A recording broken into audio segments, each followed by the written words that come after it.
Hi, good morning, good afternoon, good evening, depending on what time of the day you see this.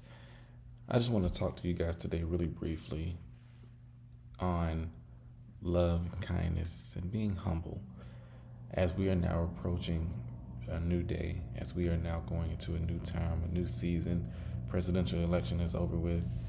One of the things that I did see that bothered me was a lot of people who just, for whatever reason, were angry, were very offensive, were very arrogant, and it was all based on who they believe should be the president. And one thing that we all as Christians need to understand, regardless of who is appointed over the United States of America, Jesus is the real king, not man.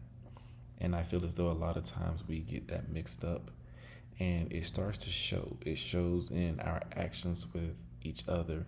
It shows in our posts on social media. It just shows and it overflows. So I just want to encourage all of us today and remind us that we need to be humble, okay? We need to love one another. We need to continue to move forth and do the things that God tells us to do, okay?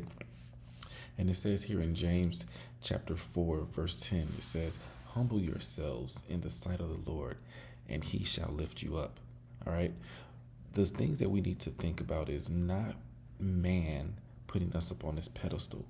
It's not man seeing us as this high person. Not at all. We need to really truly be focused on what the Lord is telling us to do and the direction that he wants us to go in.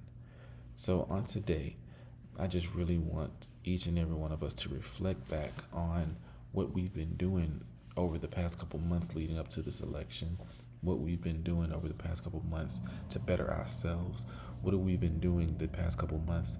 We're outwardly reflecting on how we're treating each other who may have different political views or anything of that nature. Because one thing that we know for sure is that religion and politics are the two things that will continuously divide a country. So let's look for a reason to be united. Let's utilize politics and religion as a reason to be united, not divided.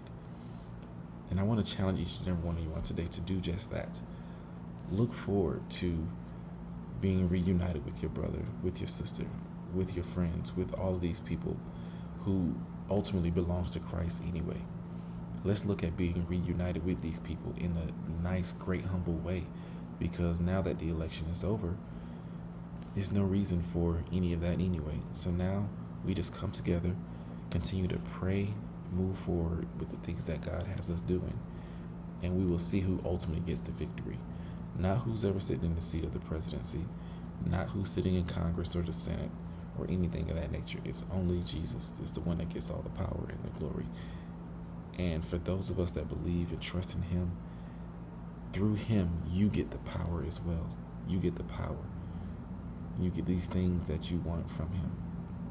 So again, I just challenge each and every one of you on today to go forth, look back, do an inward reflection of yourselves, and ensure that you are being humble here on earth so that you will be exalted in heaven.